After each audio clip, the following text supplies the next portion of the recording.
భాగి వాళ్ళ నాన్న రామ్మూర్తి అయితే హాస్పిటల్‌కొచ్చి అంజు కండిషన్ తెలుసుకుంటాడనమాట. చాలా బాధపడతాడు. ఇంకో పక్కయితే రాథోడు, అమర్ బ్లడ్ కోసం తిరుగుతూ ఉంటారనమాట. రాథోడ్‌కైతే ఒక బ్లడ్ బ్యాంక్‌లో అయితే అంజుకి కావాల్సిన బ్లడ్ అయితే దొరికిద్దనమాట.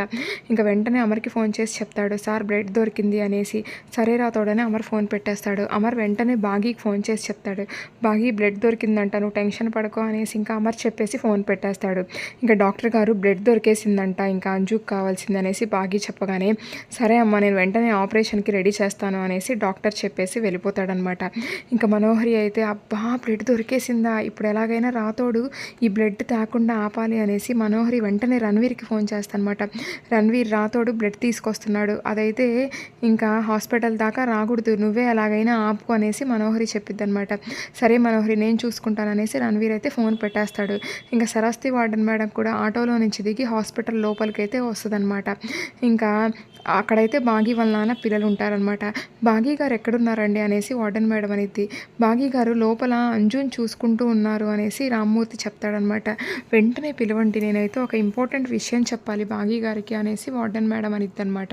ఇంకా భాగిని అయితే పిలుచుకొని వస్తాడనమాట రామ్మూర్తి అయితే. చెప్పండి వార్డెన్ మేడం ఏం చెప్పాలి మీరు నాకు అనేసి భాగి అనిద్ది అనమాట. అమ్మ భాగి, అసలైతే మీరు పాలు పోసి ఒక విషసర్పాన్ని పెంచుకుంటున్నారు, అది మిమ్మల్నే కాటేస్తుందమ్మా మీ ఇంట్లో ఉండి అనేసి వార్డెన్ మేడం అనిద్ది అనమాట. ఎవరు మేడం వాళ్ళ పేరు చెప్పండి అనేసి భాగి అనిద్ది అనమాట.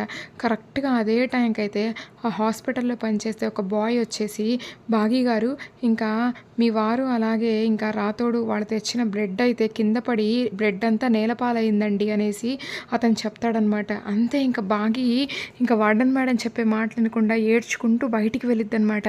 తీరా చూస్తే అక్కడ బ్లడ్ అంతా నేలపాలైద్ది అనమాట. ఇంకా రాథోడు ఏడుస్తూ ఉంటాడు, నన్ను క్షమించండి సార్, నేను కావాలని చేయలేదు సార్, నేను బ్లడ్ తెస్తూ ఉంటే ఎవరో ముసుగు వేసుకున్న వ్యక్తి వచ్చి నాకు డాష్ ఇచ్చాడు సార్, అందుకే బ్లడ్ కింద పడిపోయింది సార్ అనేసి రాథోడు ఏడుస్తూ ఉంటాడు. రాథోడు నువ్వు ఎక్కడి నుంచి తెచ్చావు ఈ బ్లడ్ అనేసి అమర్ అడుగుతాడు. సార్ నేను తెచ్చిన దగ్గర ఈ ఒక్క ప్యాకెటే ఉందండి సార్ అనేసి రాథోడు అంటూ ఉంటాడనమాట. దూరం నుంచి అయితే ఇంకా రణవీర్ కారులో కూర్చొని అంతా గమనిస్తూ ఉంటాడు. ఇంకా రణవీర్ చేసిన పని గుర్తు తెచ్చుకుంటూ ఉంటాడనమాట. రణవీర్ కావాలని ఒక మనిషిని అయితే ఇంకా అరేంజ్ చేస్తాడనమాట.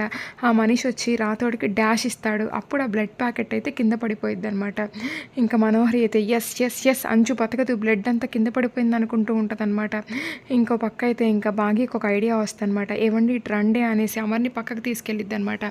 ఇంకా ఏవండి అసలైతే అంజు వాళ్ళ అమ్మా నాన్నల్లో ఎవరికో ఒకరికైతే అంజు బ్లడ్ గ్రూప్ ఉంటుంది కదా, వాళ్ళతో పిలిపించి బ్లడ్ ఎక్కిద్దామండి, అంజు వాళ్ళ నాన్న రణవీర్ కదా, రణవీర్తో బ్లడ్ ఇప్పించండి అనేసి ఇంకా భాగి ప్లాన్ చెప్పిద్ది అనమాట.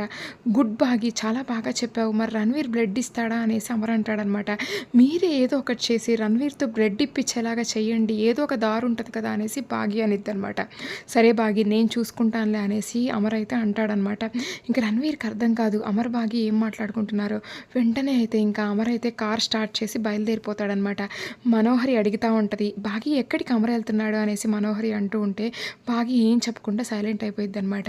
ఇంక ఈ మనోహరి అయితే సరస్వతి వార్డెన్ మేడంని అయితే పక్కకు లాక్కుపోయి ఇంకా అక్కడున్న ఒక కర్రతో కొట్టేసి అక్కడే స్ట్రెచ్చర్ మీద పండబెట్టి దుప్పటి కప్పేస్తుంది అనమాట. ఇంకా నెక్స్ట్ అయితే ఇంకా మన అమర్ అయితే రణవీర్తో ఎలా బ్లడ్ ఇప్పిస్తాడో చూడాలి. Thank you.